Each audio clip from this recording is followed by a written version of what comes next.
Gunsmoke, brought to you tonight by Plymouth, with an invitation for you to visit a Plymouth dealer's tomorrow.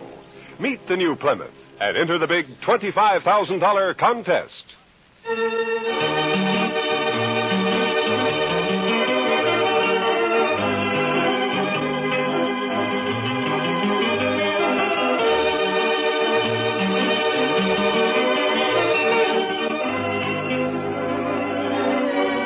Throughout Kansas and in the territories on west, there's just one way to handle the killers and the spoilers. And that's with a U.S. Marshal and the smell of Gunsmoke. It's here, a new kind of low-priced car. The exciting 53 Plymouth, completely new, completely beautiful.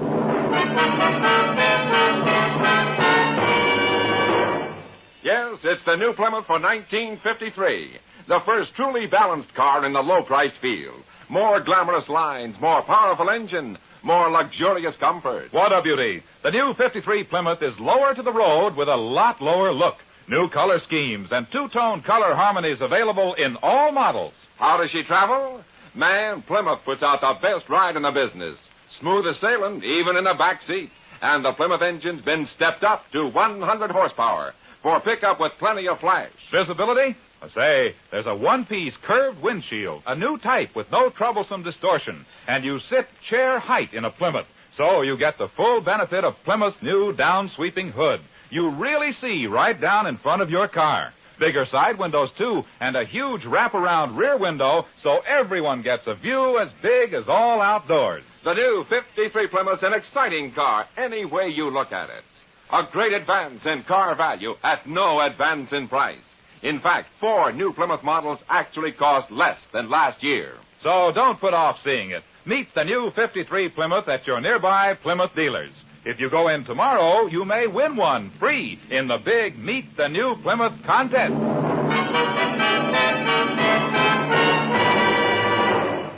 And now, Gunsmoke, starring William Conrad. The story of the violence that moved west with young America. The story of a man who moved with it. Matt Dillon, United States Marshal.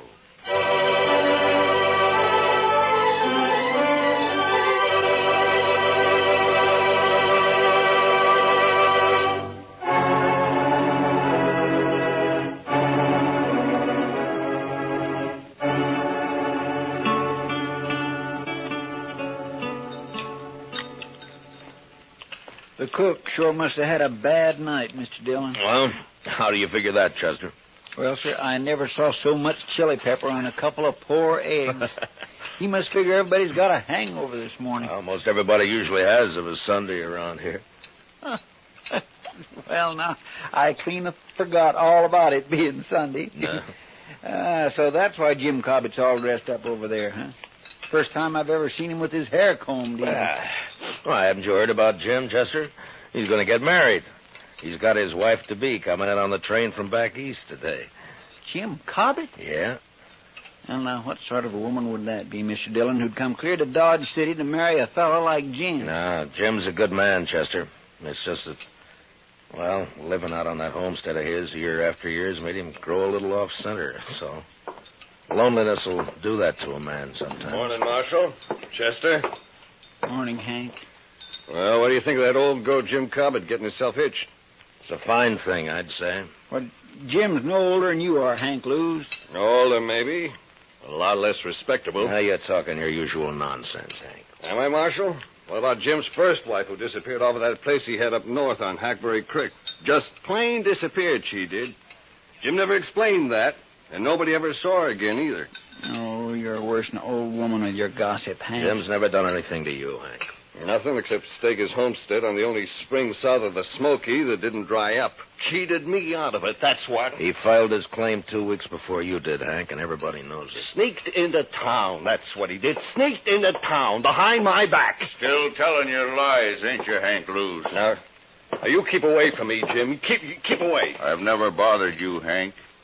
But I hear you talking around Lila. When she gets here, I'll hurt you. I'll hurt you bad. What is it you want to hide from her, Jim? Maybe that business about your first wife? All right, don't touch that gun, Hank. Not a move. You arrest him, Marshal. You saw it. Get up. Put him in jail now. I didn't touch him. Shut up. Now, you're just lucky you weren't killed. Now, you get out of here and stay away from Jim.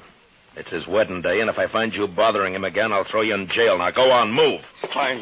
All we got around here, man. Get nothing happen. Sorry to make trouble, Marshal, but I won't hold for his making that talk around Lila. Oh, forget it, Jim. Just keep clear of him for a while. What time's the wedding? Well, about 3 o'clock. At least that's when the preacher said he'd come down. It'll be at the church, won't it, Jim? Well, no. The preacher thought maybe it'd be better to do it somewhere else. It's because of... Yeah, sure, Jim. Dodge City House would be a fine place, wouldn't it? That's just what I'd planned, Marshal. I brought a jug of corn in with me in case anyone came around, maybe. Jim, I wouldn't miss it for the world. I'm going to be there for sure. Yeah, me too, Jim. I certainly do enjoy a wedding. I never got married myself, but I sure do like to watch. See you later, Jim. Sure, Marshal. We'll be there, Jim. Bye.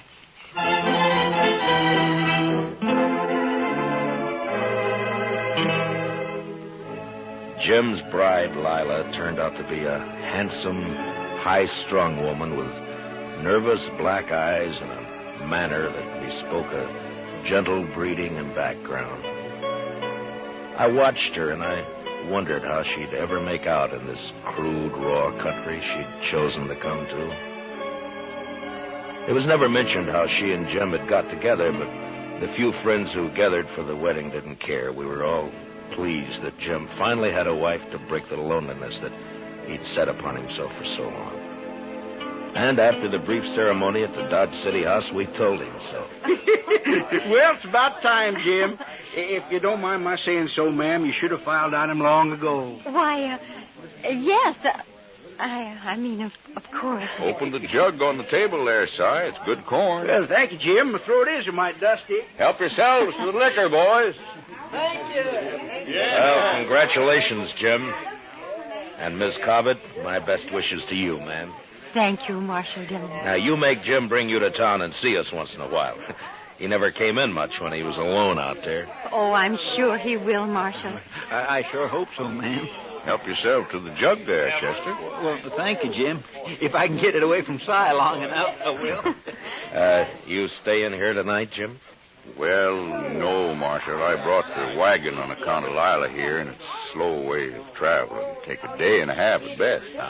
But where will we sleep tonight, Jim? Oh, I've got some blankets, Lila. We'll be fine. You mean out on the prairie? Well, sure. We'll bed down in the wagon if you're afraid of snakes. Oh, snakes can't get to you if you're in the wagon, man. But what about everything else? Indians. No Indians have been seen around here for months, I know. Oh, no, you're wrong, Jim. A man from Walnut Creek told me he run into some Pawnees a couple weeks ago. Only about a dozen, though. Pawnees? Well, they didn't bother him, did they, Si? No, they didn't, Marshal. Yeah, you see, Lila? Well, they didn't bother him because he saw him first. He hid himself under a bank in the creek. Are there many Indians around? Oh, no, very few, man. Well, the Army's been after him pretty steady ever since them Crows raided the Gillette place. The Indians been making themselves scarce last few months. What happened at the Gillette place? They had a little trouble, that's all, Lila. Little trouble. They killed Bob and rode off with Mrs. Gillette and the child, that's all. Oh, no. Si, why don't you go get yourself another drink, huh? Yeah, well, I was just thinking about doing that. Well, now, I suppose it'll be easier on Mrs. Gillette once she learns to talk Crow, but still, it's a hard life on a white woman, suddenly being made a squaw. Oh. The jug's almost empty, Si. You better hurry, huh? By golly, hey, fellas, I got another swatter coming up. Liquor's working on the side, Lila. Don't pay no mind. Jim, is it true what he said about that poor woman? Now, Lila, don't you fret about that. Is it true? I want to know, Jim. Yes. Jim, if you stayed in Dodge City tonight, well, you could start out before dawn tomorrow, and maybe No, Marshal. Jim thinks it's best we leave tonight. There's nothing to fear, Lila, but if you'd rather stay, we can... No, we'll go, Jim. If you'll excuse me, I'll go change into something more suitable. Goodbye, Marshal. Goodbye, ma'am. We'll see you in Dodge City real soon, I hope. Of course. I'll be down shortly, Joe.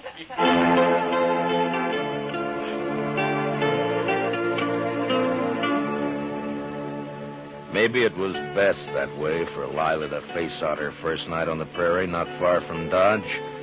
Nothing would bother him that close to town, and it'd make it easier for her on the next night. And they left. And that's all we heard about them for, a month or so. Dodge City was fairly quiet, except for 1 week when a Texas herd arrived. 2 boys were killed the next night, and another a few days after. But then things cooled off and became peaceable again. Hank Blues is in town, Mr. Dillon. Oh, no, Chester. Well, there ought to be a law against it, that's all. He said he was coming here to see you in a few minutes. Look, you talk to him, Chester. I think I'll go upstairs and pick on the doc for a while. Oh, he doesn't want to see me, Mr. Dillon. I'll send him up when he comes. Chester, no. Yes, sir, but he'll ask me where you are, sir, and then what am I going to tell him? Marshal, I want to talk to you. Well, all right, Hank. Go ahead, talk. You think I was lying about Jim Cobbett, don't you? Well, listen to this, Marshal. Lila's disappeared, too. What? I saw it with my own eyes. I saw she isn't there. What are you talking about, Hank? I'm telling you, Marshal, Lila's gone, just like Jim's first wife up on Hackberry Creek. She's plain disappeared. Well, go on. Well, I got a runty bay mare that's always running off, and I rode by Jim's place to see if he'd seen her. Jim was just sitting there, and he hardly paid me any mind at all. He was all alone, and when I asked him about Lila, he just walked off, wouldn't say a word. Well, maybe she was just out on the prairie somewhere. Then she stayed a long time. I was back next day and still didn't see her. Stock's gone, too. When was this, Hank? About a week ago. Now, Marshal, I think you ought to get out. I do my own thinking, Hank. Well, all right. But you better get out there, Marshal. I've told you now. Yeah, you've told me, and you can forget it. Just stay away from the Cobbett place, you understand? All right, Marshal. I've done my duty. You better do yours. Goodbye, Hank. Well, Goodbye.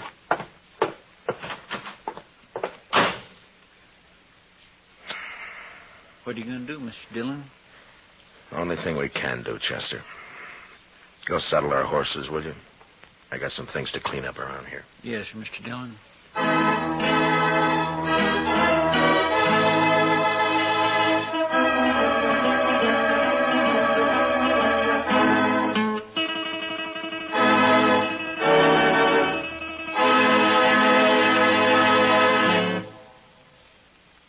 Big doings at all Plymouth dealers.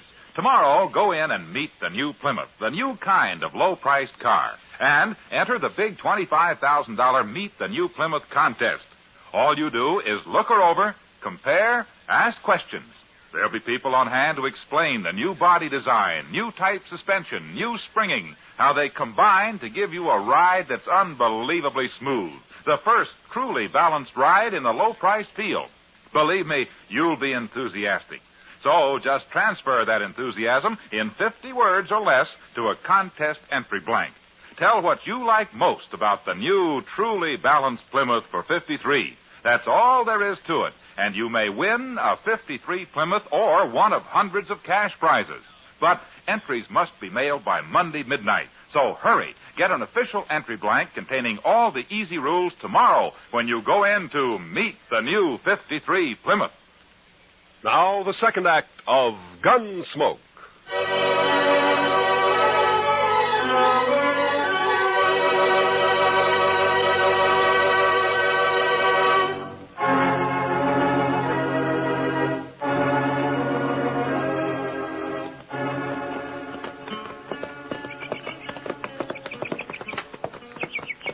Sure looks quiet around here, Mr. Dillon. Yeah. Yeah, come on. They're probably inside. You think Lila's here, don't you, sir? I will soon find out, Chester.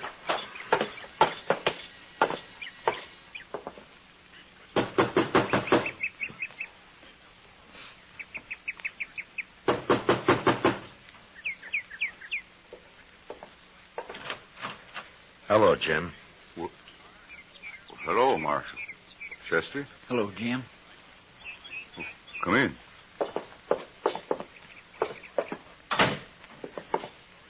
How have you been, Jim? Hank Lewis told you, didn't he, Marshal? Where is she, Jim? Hank Lewis said I killed her, didn't he, Marshal? Oh, now, Jim, you know I don't pay any attention to what Hank Lewis says. Then why'd you come here, Marshal? To help you. If you're in trouble. Lila isn't here. And I'm in trouble, all right. Well, what happened, Jim? Where is she? I don't know. What? Well, Injuns, party of Crows, they took her. They took her. Indians? My goodness. You mean you were raided here? Maybe 10 days ago, a war party, about 12 Crows. Well, what happened? Well, Lila was out there by the spring. It was just getting dark. I was sitting on the floor right there, mending the saddle I'd torn the stirrup off of when I heard her come running up the path out back. She was all in a sweat and yelling. Hello, what is it? Oh, I saw something out there. Oh, Jim. Jim, I think it was an Indian. Come inside, quick. Oh. Get on the floor, in the corner there. How many did you see? Oh, just him. I saw his skin behind that little rise. Oh, Jim, don't let him get me. Easy now, Lila. Oh. Oh. Well, I don't see a thing out of this window. Oh. Take a look over here. Oh. Nothing. Must have heard you yelling. Oh, Jim, what'll we do? Stand them off, that's all. Oh. Wait a minute. There's one. Oh, no. Getting hard to see. Jim, the other side. They'll sneak up on the other side. Might be one behind that log out there. Oh, no. But we'll just wait. Oh. They'll get bolder in the dark. I can pick them off easy. Oh, Jim. Jim, they'll carry me off like they did that other woman. I can't stand it, Jim. Here. Take that 6-shooter. Yes, I will. I will. It won't take you while I'm alive. I promise you that, Lila. Wait a minute. They're down at the corral. Oh, no. They're after our horses. That'll show them. Here he goes. There was one behind that log. Oh, Jim, I can't stand it. Yeah, they're sneaking up on us. We'll just wait. Let them get in the open. Wait till a little more. Then when they jump and run on us,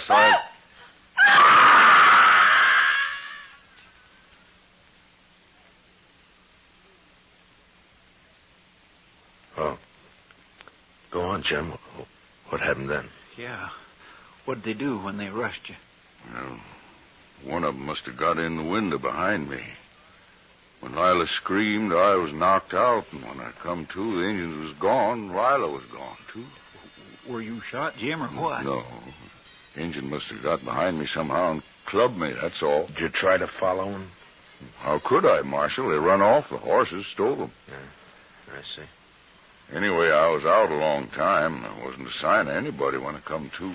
Well, they could be in the Rocky Mountains by now. We'd never find them. I'll report this to Colonel Jenkins at Fort Dodge, and he can spread the word through the Army post. Thanks, Marshal. I'm sorry, Jim. But I guess that's all I can do for you. Sure, Marshal.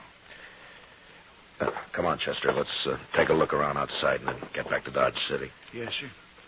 So long, Jim. I sure am sorry it happened. So long.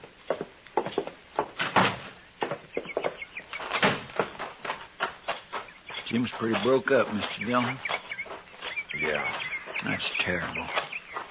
And her a squaw now. Yeah.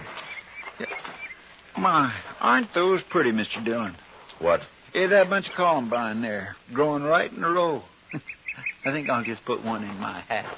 No, wait a minute, Chester. Huh?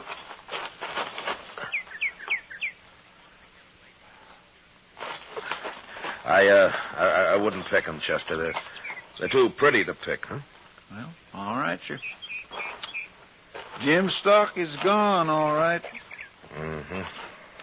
You know, Mr. Dillon, Jim Cobbett ain't the luckiest man in the world, is he? Oh, he sure isn't, Chester. Come on, let's get out of here.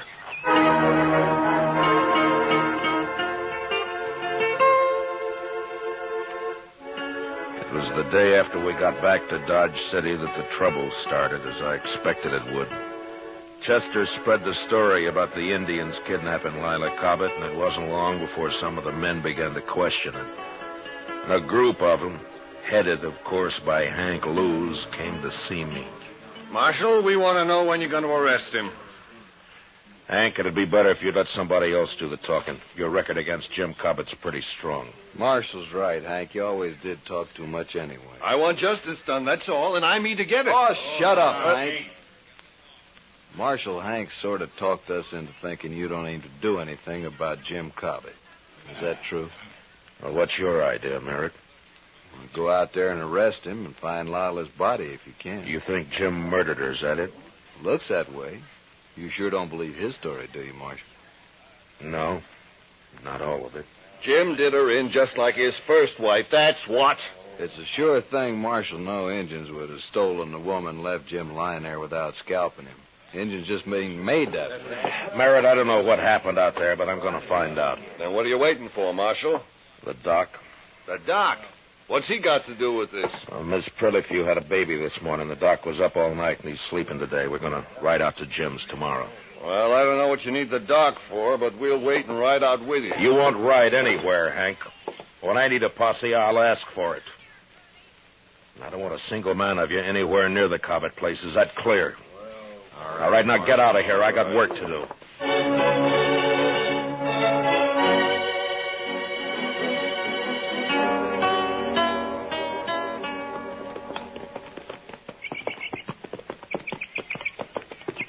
It's a mighty lonely-looking place, Matt. Yeah, it is. I wonder what Lila Cobbett thought when she first saw it. She must have been mighty fond of Jim to come here at all, seems to me. Yeah. Well, I hope Jim's still there. Isn't that him there? Down by the corral there, isn't it? Oh, yeah. He's got a new horse. Oh.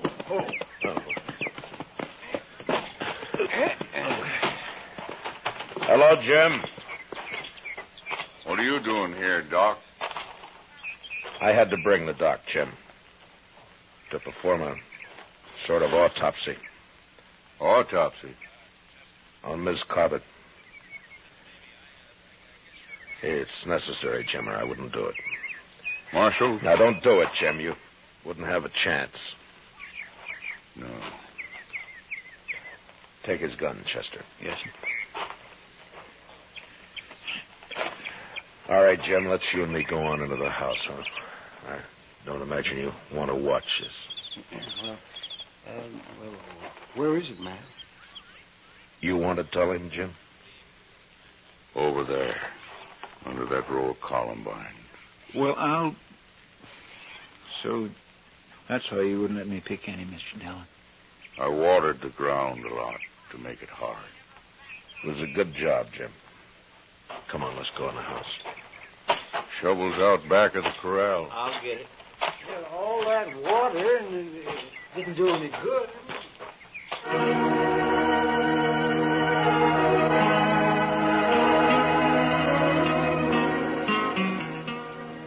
In the house, Jim sat with his back to the wall, his hands clasped tightly across his knees. He was so gaunt and leathery that I wondered if he'd bothered to eat anything at all since this had happened. He just sat there as if waiting to be sentenced and not caring very much one way or the other. Finally, Doc and Chester were finished, and they came into the house. We put her back, Jim. Right where you had her. Yeah. And it wasn't easy, Matt. Yeah, I know. But what did you find? Well, she was killed by a .45. Fired at close range. Bullet entered her head just under... Never mind, Doc. Jim's gun here is a .45, Mr. Dillon. You want to tell us about it, Jim? You think I killed her, Marshal? Well, it looks that way, Jim. But I still can't believe it. Thank you, Marshal. If you did it, Jim, you're going to hang for it. The Crows didn't attack the house, Marshal. They never aimed to. They just dodged around out there, some of them, to cover for the ones that ran the stock off. They didn't want to fight, just to stalk. Yeah, it's happened before. Lila screamed and screamed. I guess she went kind of crazy. Then I heard a shot. First I thought she was shooting at the engines. Then I saw her on the floor there. I didn't care after that. They could have come right in there. They could have done anything they wanted. I didn't care. You'd given her your 6-gun, is that it? Yes. The crows didn't bother you after that? They just took the horses and left? I didn't care about them. I buried Lila out there right away. And I sat there on the ground all night. Everything had been all right, Marshal, but when Hank Lewis came by, I got scared. I didn't want to talk to him, but I knew what he'd say. So, I put water on the grave and tried to hide it. Except for the flowers I'd planted. I just couldn't not have planted flowers there. Yeah, he's telling the truth, Matt. Yeah, Jim isn't lying. No, sir, he certainly isn't. There's no reason I know of why Jim should stand trial. What about Hank Lewis, Mr. Dillon? He'll make trouble. The three of us here have heard the story and seen the evidence. Hank's talk doesn't mean a thing. I have no cause to arrest Jim. Then I can go, Marshal. Go? Go where? I don't want to live here anymore. It's like the other place up north after my first wife rode off. She just said goodbye and rode off one day. I was ashamed of that, so I never told nobody what happened. I left the place. Like I'm leaving this one. Well, you got to settle down sometime, Jim. No, I don't. I got bad luck both places. I won't settle down no more. We won't stop you, Jim. I think I'll go now, Marshal. I don't want to spend another night here. I'll get my things together. Yeah. We'll wait outside. Come on, Chester. Doc.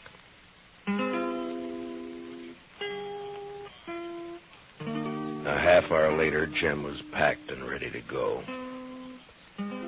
Silently, he shook hands with each one of us and then mounted and rode off. Yeah, the prairie had dealt hard with Jim Cobbett, but the man was too tough and dry not to survive somehow. He wouldn't try again to be happy, but he'd live. He'd make his way. We watched him disappear while the sun went, and the land cooled and became still and quiet.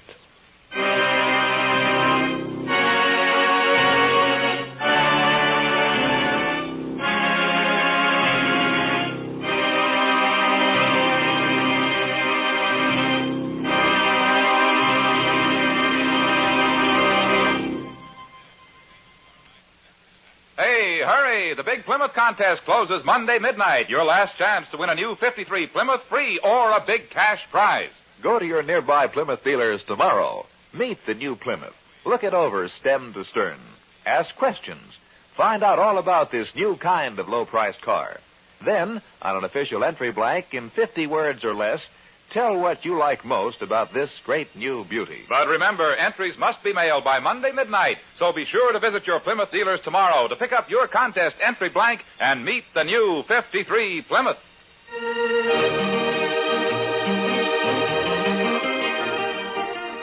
Gunsmoke, under the direction of Norman MacDonald, stars William Conrad as Matt Dillon, U.S. Marshal. Tonight's story was specially written for Gunsmoke by John Meston, with music composed and conducted by Rex Corey. Featured in the cast were John McIntyre and Jeanette Nolan, with Paul Dubois, Jack Crucian, and Harry Bartell. Harley Bayer is Chester, and Howard McNear is Doc. Gunsmoke was brought to you by Plymouth, along with a reminder that you visit your Plymouth dealer tomorrow and enter the Meet the New Plymouth contest. Remember, entries must be mailed before Monday midnight. Clancy Cassell speaking.